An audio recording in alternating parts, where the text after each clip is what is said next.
یاد ہے آج ہم کس معصوم کی زندگی کے واقعات سنیں گے؟ آج ہم اپنے دوسرے امام حضرت حسن کی زندگی کے بارے میں سنیں گے۔ ہاں بچوں، شاباش۔ امام حسن حضرت علی اور جناب فاطمہ کے پہلے بیٹے ہیں۔ آپ کی ولادت مدینہ منورہ میں ہوئی۔ شکل و صورت میں آپ بچپن سے ہی بالکل اپنے نانا رسول خدا حضرت محمد صلی اللہ علیہ وآلہ وسلم کی طرح تھے۔ امام حسن جب بہت چھوٹے تھے تو رسول خدا صلی اللہ علیہ وآلہ وسلم ان کو اپنے کاندھوں پر بٹھا کر بازار میں لے جاتے اور انہیں اپنی جان سے زیادہ عزیز رکھتے تھے۔ جب آپ 10 سال کے ہوئے تو آپ کی بے حد محبت کرنے والی والدہ حضرت فاطمہ کی شہادت ہو گئی۔ امام حسن اپنی جوانی سے ہی بہت بہادر تھے۔ وہ کبھی بھی اسلام کے دشمنوں سے نہیں ڈرے۔ علم و اخلاق میں بھی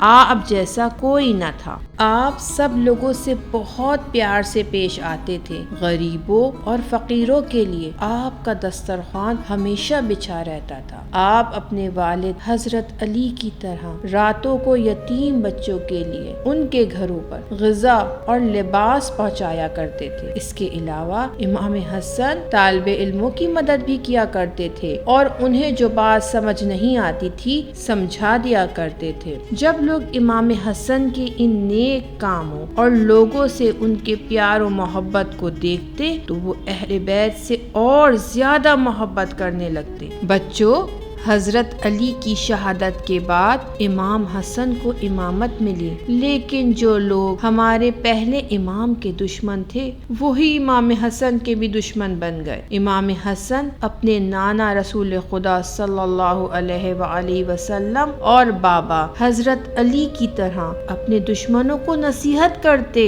اور انہیں سمجھاتے تھے کہ وہ برے کام نہ کریں، مگر امام حسن کے دشمنوں نے کبھی بھی ان کی نصیحتوں کو نہیں سنا بلکہ ان سے زیادہ دشمنی کرنے لگے۔ امام حسن کے دشمن ہر صورت میں امام کی حکومت کو ختم کر دینا چاہتے تھے۔ جب وہ امام حسن کو کوئی نقصان نہ پہنچا سکے تو انہوں نے امام سے جنگ کرنے کے لیے ایک لشکر بھیجا۔ امام حسن نے اس لشکر کا مقابلہ کرنے کے لیے فوراً اپنے ماننے والوں کو تیار کیا۔ جب دشمن کو پتا چلا کہ امام حسن کسی سے ڈرنے والے نہیں تو انہوں نے ایک اور چال چلی۔ دشمن نے امام حسن کے لشکر کی کچھ سپہ سالاروں کو بہت سی دولت دے کر خرید لیا اور ان سے کہا وہ جنگ شروع ہونے سے پہلے ہی امام حسن کے لشکر کو چھوڑ کر میدان جنگ سے بھاگ جائیں۔ اس طرح جنگ سے پہلے ہی امام حسن اپنے تھوڑے سے شیعوں کے ساتھ اکیلے رہ گئے۔ اس سازش کے بعد دشمن نے امام حسن سے کہا آ جاؤ اب ہم جنگ کرنے کے بجائے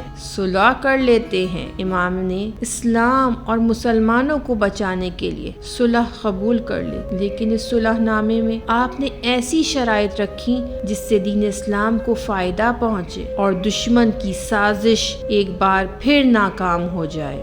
صلح کے بعد دشمن کو حکومت تو مل گئی لیکن وہ امام حسن کی عقل مندی کی وجہ سے اپنی منمانی نہیں کر سکا۔ یہی وجہ تھی کہ اس نے امام کو شہید کرنے کا فیصلہ کیا۔ ایک دن دشمن نے ایک سازش کے ذریعے امام حسن کو زہر دلوا دیا۔ اس زہر کی وجہ سے امام حسن بہت زیادہ بیمار ہو گئے۔ اس حالت میں امام حسن کے چھوٹے بھائی امام حسین ان کے پاس تشریف لائے۔ امام حسین ہمیشہ اپنے بڑے بھائی کی بات مانتے اور ان کا ساتھ دیتے تھے۔ امام حسین نے آتے ہی اپنے بھائی کو گلے لگا لیا اور ان کی حالت دیکھ کر رونے لگے۔ امام حسن نے فرمایا اے میرے بھائی، میری جان حسین، مت رو، کوئی دن بھی اتنا مصیبت والا دن نہیں جتنا کربلا کا دن روز عاشورہ ہوگا۔ اس زہر کے اثر سے کچھ دن بعد امام حسن شہید ہو گئے۔ امام حسن کے شیعہ اور چاہنے والے مسجد نبوی میں آپ کے نانا رسول اللہ صلی اللہ علیہ وآلہ وسلم کے برابر میں آپ کو دفن کرنا چاہتے تھے، لیکن دشمنوں نے شہادت شہادت کے بعد بھی دشمنی نہیں چھوڑی اور آپ کے جنازے پر تیر برسائے تاکہ امام کو ان کے نانا کے برابر میں دفن نہ کیا جا سکے۔ آخر کار امام حسن کو جنت البقیع نامی قبرستان میں دفن کر دیا گیا۔ بیٹا،